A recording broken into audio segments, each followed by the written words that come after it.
Welcome to Exploring the Metaverse, where we explore the depths of virtual and augmented reality in the ever-expanding metaverse and how it applies to regular people. In this episode, we speak with CEO John Morris of YouAreNowhere.com, the innovative face-to-face video chat metaverse delivering the most realistic feeling of being present in a shared experience online.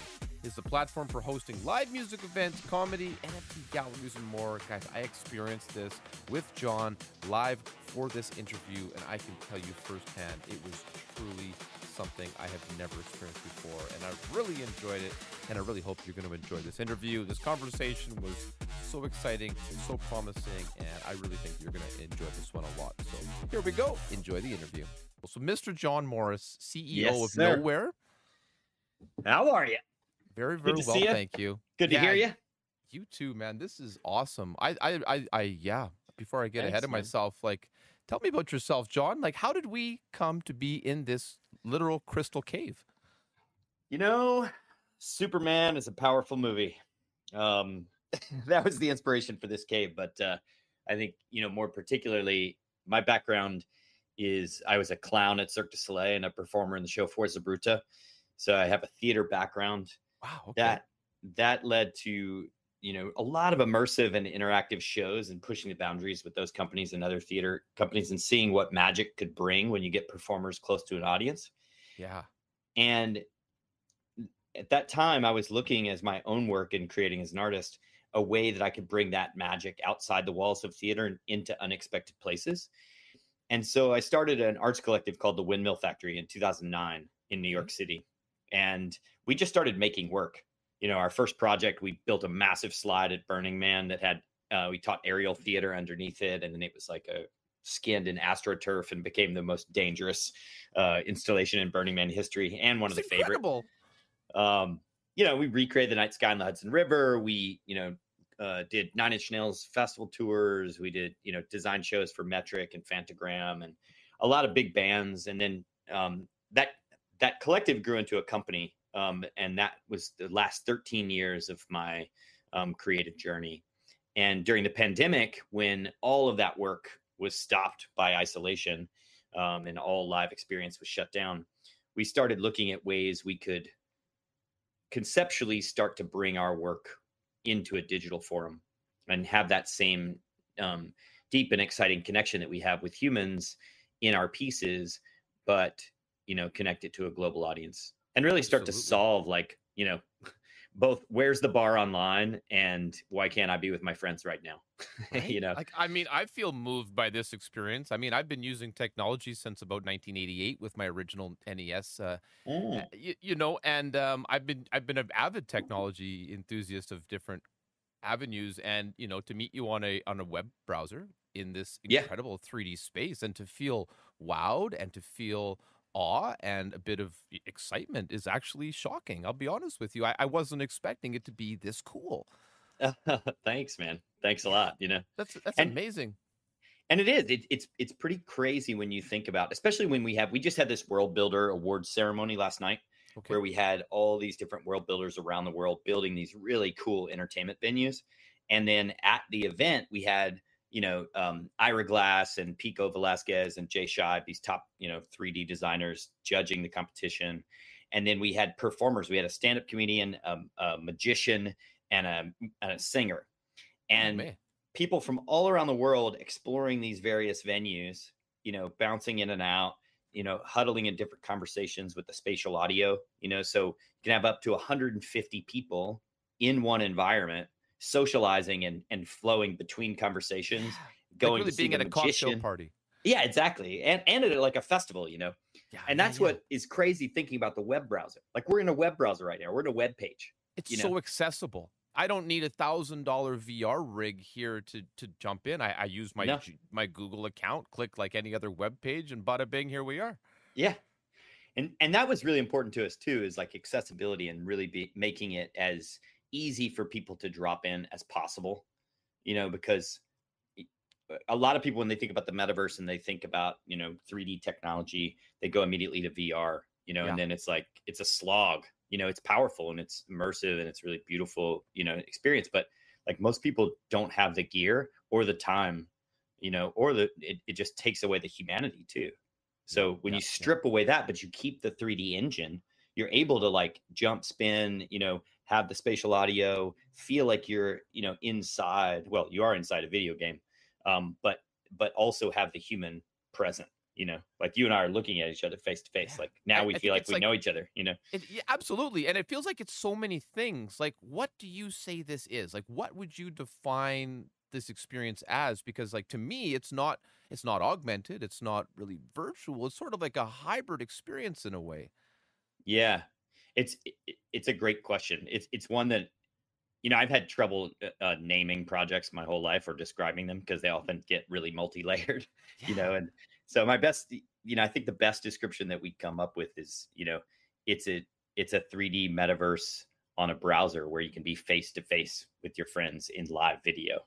And that's And exactly what this is. Like, yeah, and a lot of times people, even balk at that because the word metaverse trips people up. So we often just say it's like, it's like being in Zoom, but you're in a video game and you can drive around and talk to different people in the same space. yeah, what a good way to put that. And that's really the whole reason that I started this podcast, was to really try to break down that question. What is the Hmm. metaverse? I'm, like I said, I'm interested in technology, and I've been, following the industry as a, pretty interested individual, and Yeah. I can't clearly find that answer myself. Does Zuckerberg get to decide what the metaverse is? Does another big company get to decide? I mean, I think it really is still yet to be defined in a sort of a final sense. And so then really, I think, who do you think that this, like, who's the sort of target audience for this kind of experience? I can see so many applications, but what is you and your team, who are you really targeting as the kind of groups or people that you think would really best be suited to be the first, sort of adopters of this technology? Right now, what we're seeing, and I think it's because of our expertise and our background within entertainment, but we're seeing a big draw from musicians and artists, who want to bring their fan communities together. And there's certain, performance features, like I can amplify up and now I'm bigger, my voice goes further in the space. I Oh can yeah, even go yeah. into this like god mic mode. And then And I have to there's look also up like, oh, there's right, yeah, John. Oh, there's also, you don't see it, but there's screen share in every environment. So I can actually take my video pod and I can throw it to a 16:9 massive screen in the sky, which is upstairs in this venue out hovering over space.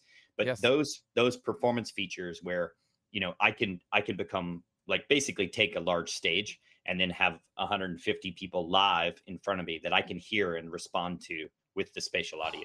I feel So, that it resonates so deeply within me, having been a gamer for so much of my life. I played World of Warcraft, a well-known title, nice. and the monsters are bigger than everything, right? Yeah. These gigantic, bigger than life, and that is part of what I think draws people into that kind of experience. That it's something you can't get in the regular world. Yeah. And it's also, I see, we're so early in the metaverse and conversation, and I think it's going to take many years to have it define itself, as there's different interpretations and everything. It's like trying to define the internet in 1988. you know Yes, it's and like yeah, I think in 10 years we're going to know, like, oh wow, the metaverse became that, or what about this, would have never thought that was coming. isn't that um the truth? Yeah, but I people think back then might have said, an interconnected series of not some very technical definition, but nowadays totally. it's like, oh, the world being connected, and there's more of a humanity to it, more of a personalization, And I or think personification. that for us is the most core important part of this journey, is making sure that it's human centric. Because when I think about a future of the metaverse where it's all, cartoon avatars, and those they're fun and they're super exciting for video games, but when you get into socializing Yeah, and business cases and, artists wanting to be close with their fans, like, the personas actually create an anonymity which creates negative behavior choices. And I'm sure that you've experienced this in oh technology yeah. platforms, where, an avatar is putting out a cigarette in somebody else's faces. And it's just like, there's behaviors that happen when you have avatars that are just very different than when you're face to face in live video. Yeah, and I think that really hits on that point of of it being for everyone, because when you can't Mm. hide as clearly behind that invisible wall, you do get that kind of more realistic social feeling. I mean, just feeling like seeing you walk into this room initially upon meeting you, it was like, oh, there he is. There he Yeah, is. Not there it is. right. It really was like, oh, there's a guy coming at me. I mean, I see you very clearly, then I can hear you. It's like, I can't believe it, right? And I think So it's so yeah, especially early for in this journey with the metaverse too, for adoption. You need technologies that work. You yeah. know, and this works really fluidly. And it has so many different wide use cases. You really need that for adoption. You need something super accessible that you just drop into, and that you see the value immediately. Where you're like, oh wow, we're in a video call. I But couldn't we've agree got more. a but we've got play and adventure. We can perform in here, and we can connect it to our fans in a deeper and Yeah. exciting way, or our colleagues. And how do we protect people? How do we prevent those kind of toxic behaviors? I mean, obviously, we've discussed a little bit of it. And how do we continue to, or hopefully, guide this type of environment to be a safe place for people? Because I think that's really important these days. And how do we protect, the vulnerable from this kind of predatory behavior that does tend to crop up from time to time? It's a great question, and I think it's one that we'll be working on the entirety of this platform and this journey. So Yeah. currently we've focused on moderation for hosts. Any host can kick and block people out, and then pretty soon players will be able to report bad actors. And so it's a big concern of ours, obviously, because of what's happened in big tech and big social. And Yeah. also look at our cities. Like, we haven't figured out in our cities. Like, like yesterday, a woman pushing a stroller with her baby in it in New York City got shot, just cold blooded, Uh, like 4 p.m. And these are things like, there's always going to be that struggle when you have a mass scale. Like, in a mass yeah. city like New York City, you have troubles. We have police forces, we have park rangers, we have like all kinds of things to help you know moderate, but it's always going to be something at scale that you have to Yes. be attentive to. So And when we don't force those cities to achieve 100% success rate, and I wonder at no. what point the digital world is almost held to a higher standard than reality, and will we be able to find a bit of a balance there? I think with moderation tools and education, and setting the groundwork in a sort of a positive way up front, and it really feels like that's what you guys are doing here. It seems like this is the kind of environment that can be molded to meet all people. Yeah, I mean, we're definitely trying our best. The project that Windmill Factory was working on right before the pandemic hit was actually it was a launch of a nonprofit called New Public, created by Eli Pariser, who wrote The Filter Bubble. And that project was really looking at how can we create healthier digital spaces online. So right before building this building Nowhere, we spent 5 months researching this topic and really Wow. trying to get top platform engineers and top city planners and architects together to see if there could be an evolution of design that makes healthier spaces online, that really helps support healthy interactions between people, that doesn't like have revenue models that are creating mental health crises, and therefore, so we're trying, and it's a core mission of ours. That's awesome. I really think that's awesome. And there's only, I mean, people are people. There's only so much you can predict, and we just kind of have to Yeah. roll with these things as they come, right? How has the big tech companies, the big players, if you will, the Facebook, Googles, Microsofts, and such, how have they responded to this project? I couldn't help but notice the Google logo there in one of the rooms when I entered the Yep. main lobby. How's things Yeah. going with them? Yeah, good. They're very receptive. Google actually did it was basically like a research team from Google looking at the future of events. And they love Nowhere, and they're actually planning on using it in the fall for a large event as well. And also Salesforce uses it for team meetings and like bonding. And I Yeah, think on the corporate side, that's a big use case for Nowhere, because I think more than any other platform that I've seen, you really feel present with others, and it really feels 100%. fluid. And when you have 25 people plus in here, it really starts to feel like a cocktail party, or a mingling session, or so thus far, it's been very positive in That's reception. incredible. I'm really happy to hear that, because when you have that sort of I can't think of the right word, when you have that symbiotic sort of relationship where each each is able to thrive. We have a kind of a win-win scenario. Not that we're in direct competition, because of course, those guys they're big, strong companies, right? And Totally. to be stepping on the wrong patents or the wrong places could be very disastrous for any company, right? And Yeah. I'm so impressed by what I've experienced. Like, I wish I wish I was doing a video of this, because it would be Yeah. perfect. This really kind of Yeah. inspires me to continue to maybe record video for the future. Yeah. You got to start doing live podcasts. We haven't Yep. had anybody doing live podcasting in nowhere yet. And I yet, certainly could. I'm not here to promote anything else that I do, but I am a live broadcaster on YouTube, and yeah, I have 3-4 hour long live broadcasts all the time, there you go. and I think it's absolutely incredible.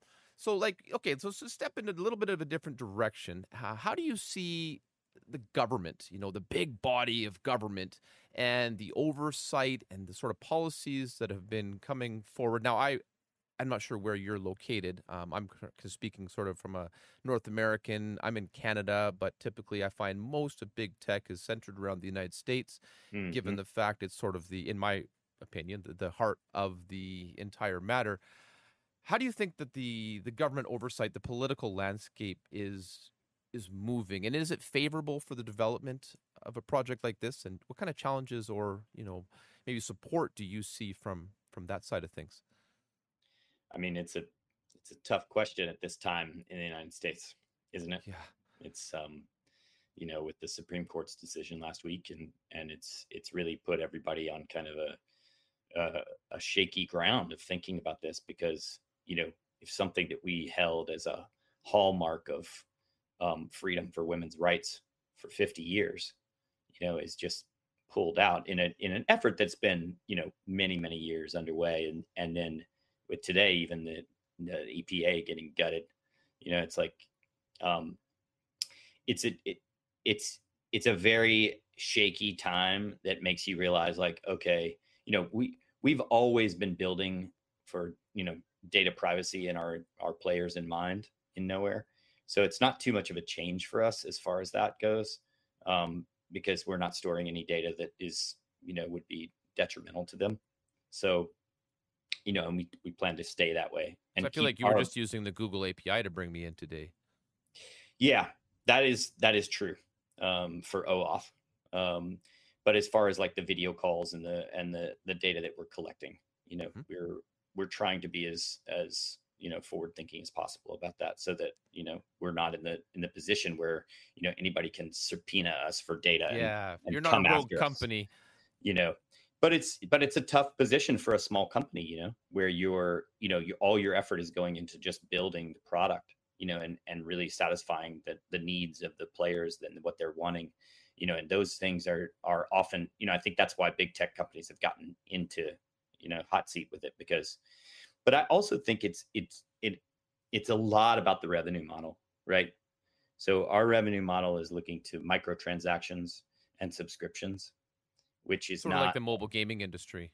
Exactly. So we're aligned with creators and what they're creating, so that we're building for experience. We're building for, like, you want to shoot fireworks, you want to tip the performer, you want to pay a ticket to enter, you want skins on your pod, you want to all the fun things, and the kind of like a Discord Nitro, where you're Absolutely. paying for fun, If you and so motivate that. the creators, you have an infinite supply of content.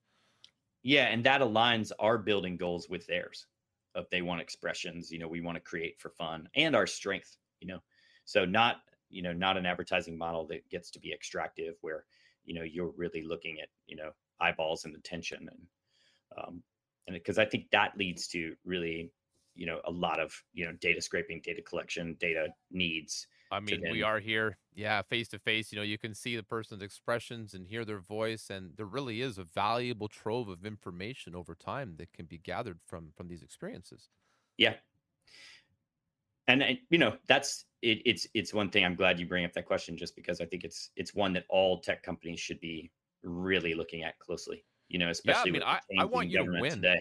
I want to be experiencing this many years from the future. I could see myself, Totally. having a gathering with my friends or my family, or like you said, going to some sort of a public event. And I think this is the most like compelling and really accessible accessible metaverse type experience that I could possibly imagine. And to know now that this exists, I am really happy to go forward and talk just to my regular colleagues and friends in my day-to-day life about, wow, you guys, did you know this is happening? Like I Nice. imagine this sort of thing, and I think it's incredible. So, like, what are your big challenges right now? I mean, I'd like to, of course, paint a rosy picture, and everything I've seen is incredible. But of course, with all good comes some bad. Like, what are the big things you're working through right now to continue to push this forward? I think it's the biggest challenge is building fast enough.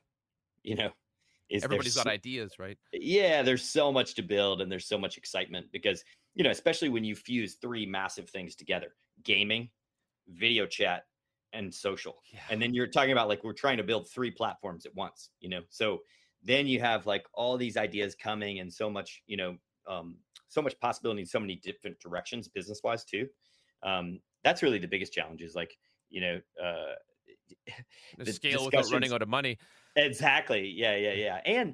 And the other challenge I think too is just really making sure we're close, close to the players using the product and making sure we're serving them and being able to deliver a great experience. The other thing that still remains tricky, I think, with browser-based metaverses is that, you're on the internet. There's a limitation of bandwidth. There's a Yes. limitation on, you're serving, you know, a million different types of devices, and you don't have the ability to just like, you know, grab their camera and their mic easily, No, not always. so Like, like I'm on even a high end build, but that's not the way it is for everyone. yeah, exactly. And we want to be, we're in talks. We have a lot of Brazilian users, and it's like we want people to be able to have just a mobile phone, a simple mobile phone, and be able to I can drop see in the and have an kids, experience, the and university students, everybody here. totally, yeah. And so it's a challenge to be building for that wide of a, of a device range on the That's such a browser. good problem to have, if you ask me. Try to keep that focus narrow because you know that there's so many incredible opportunities to build upon. It's like building a Totally. roadmap for the future. This quarter, this team, that guy, this everybody just on firing on all cylinders. Like this is the most promising, like I want to call it kind of grassroots metaverse approach that I could possibly imagine. And Yes. so, how do you think? How could people get in? How can people experience this right now? Is there open opportunities? Yeah, there's continuous events from our community that are listed in the app. You can find those also on our website, youarenowhere.com, the letter UR and then nowhere.com. You can also grab your own free space and host up to 50 people just Oh, right wait a in second. seconds. Sorry, Yeah, I don't mean to cut you right off. So I have a YouTube channel, right? And I yeah, would love to get my viewers, especially yeah, I have a core of most dedicated fans and listeners and viewers that have yep. been, with me for almost 3 years. I could literally host an event and we could just kind Today. of hop in and oh wow, this Yeah. And you can select between, I think we have about 12 environments that's that are amazing. just right out of the Any golf box that you can courses? select. No golf courses yet, but that's a great idea. Sounds very corporate. I could see a lot of a lot of guys being down with that plan. That'd be really Wow. funny. This Golf is and the chat. coolest thing. I can't believe. I think that your theatrical and artistic background, when I look at this space, it reminds me of being in the boss fight room of a large gaming environment. We've fought our way through all the smaller bad guys, and now we're here at the big bad boss room. And this Uh-huh. is like the crystal boss, and I feel like some like worm is going to erupt from the floor and we're gonna have to start attacking him together. And I could see that being one of the next steps, right? Playing virtual gaming experiences right here in a browser. Totally. And I think that's also a big push for us. We're built on a game engine and we haven't even scratched the surface of what's possible within this space as far as when you get to like what games are super fun when you get people face to face in live video, as we're MMOs. Yeah.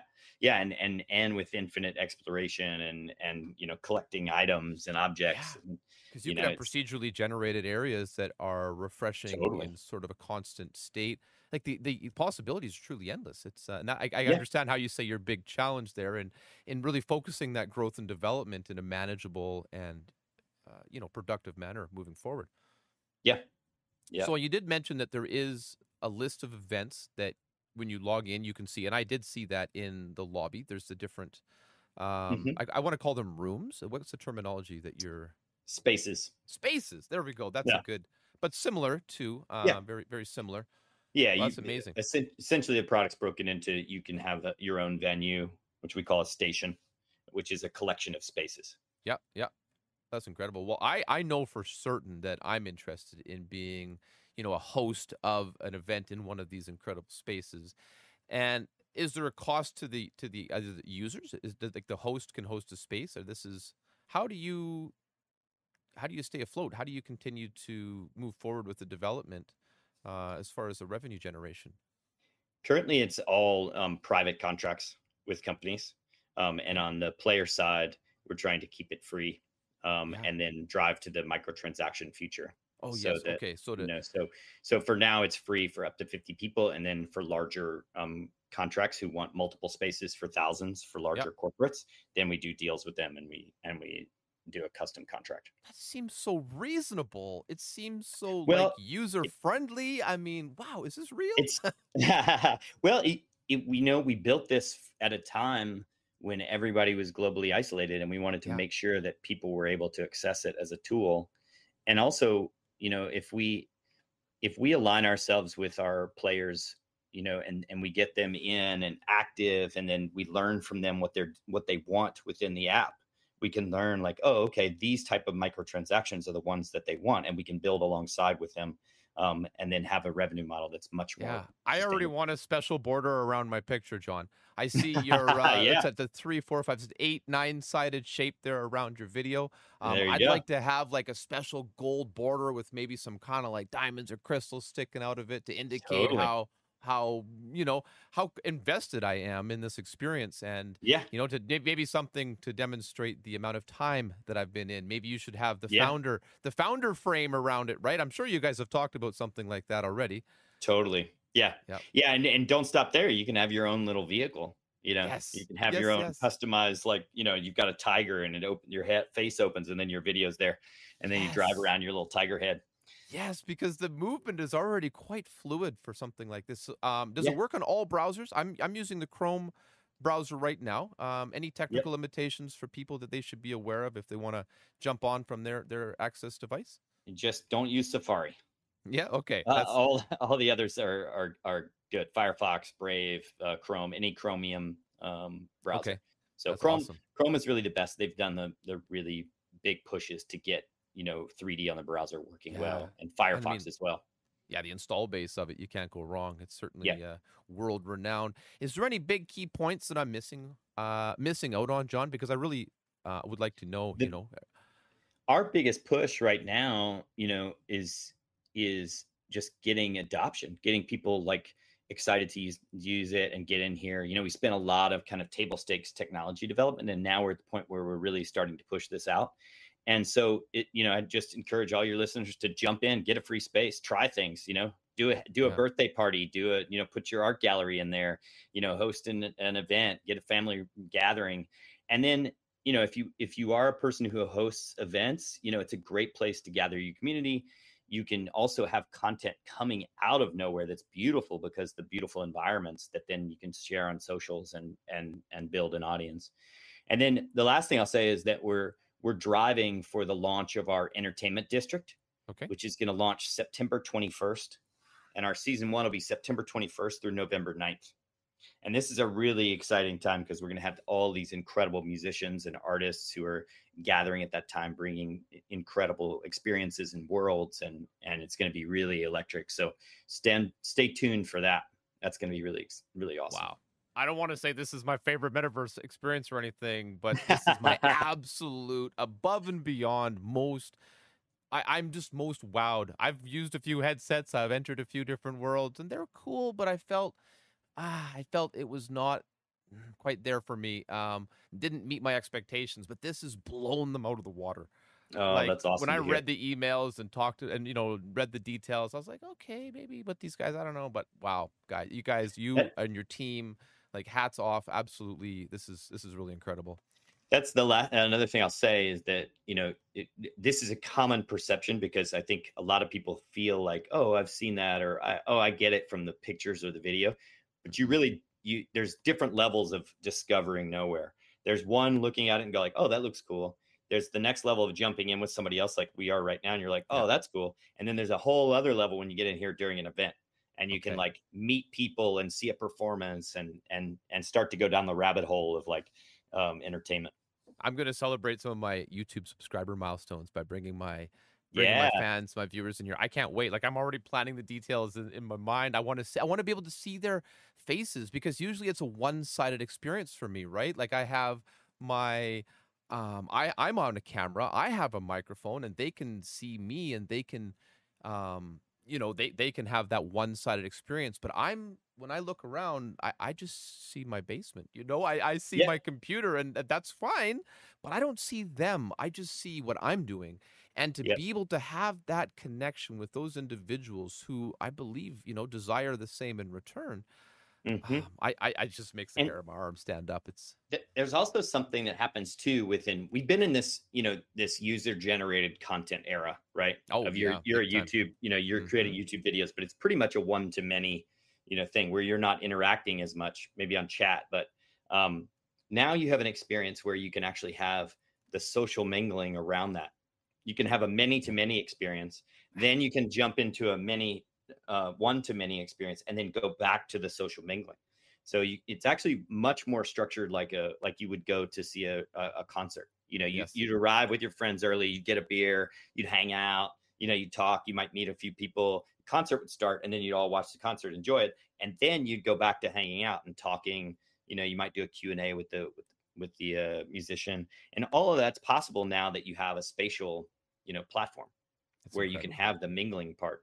So I think this is the future. I think this is the way, and I think it's safe. To be a big creator, there is that aspect of yeah. Do I want to have a Q&A at the mall? Absolutely. Do I want to yeah. get mobbed by 50 people and catch current trending viruses? Not really. And There that's a you go. struggle for so many people. And this is the kind of thing where you can be in a safe space. We can all stay in a place that makes us feel comfortable, but then be out there and be social and to experience what the world has to offer in a way that you might not have ever imagined. Yeah. So And thank you. the last thing I'll say is we just launched a partnership with Cirque, Okay. which is a new Web3 fan bundle platform that allows essentially artists and musicians to create a fan bundle, which is essentially going back to the days when fans would actually pay for an album. Yeah. So it gets the artist a direct revenue. They get something that's really special. Think of like a deluxe album, right? An old LP with Yeah. beautiful, Yeah. Opening and up the leaflet there and exactly. And part of that purchase gets you access to your nowhere world where it's gated by the NFT that you've bought. yeah, just So like a then, ticket to the event. exactly. And that I think is going to be really exciting for any artists that are listening, to be able to go and sell an album again and bring in that type of revenue and have a Yeah. space that you gain access as a fan to be interacting right there with the artist live. That's so cool. That's so cool. If there's anything I can ever do for you guys to help you out along this journey, if you ever, need somebody who wants to be excited about hosting some event or doing some kind of thing, John, I'd love to be involved, not just You're on. beyond this conversation, which I really appreciate your time. I appreciate you meeting me here. I mean, I've set up a few conversations, and this was the lowest friction team to communicate with. That to me is Nice. always a really good sign. Hello, how are you? We're great. Yep, let's do it. Have a nice day. That was it. Didn't have to have a 27 email exchange. I really Yeah, we don't appreciate need that. that. No, no, getting work done. So yeah, I thank you so much, sir, for your time and for sharing this incredible experience of youarenowhere.com with me today. Thank you, Matthew. It was a pleasure chatting. I hope you enjoyed today's episode. If you have any comments, questions, or concerns, you just want to give me some feedback, or especially if you're interested in being interviewed or you know an excellent interview candidate for a future upcoming episode, anything really to do with the metaverse, I'm looking for broad-reaching subjects that we can bring together a vast body of knowledge and information and experience. So contact me via Gmail, ExploringTheMetaverseTogether@gmail.com. That's one word, ExploringTheMetaverseTogether@gmail.com. I'd love to hear from you. Until next time, thank you so much for listening.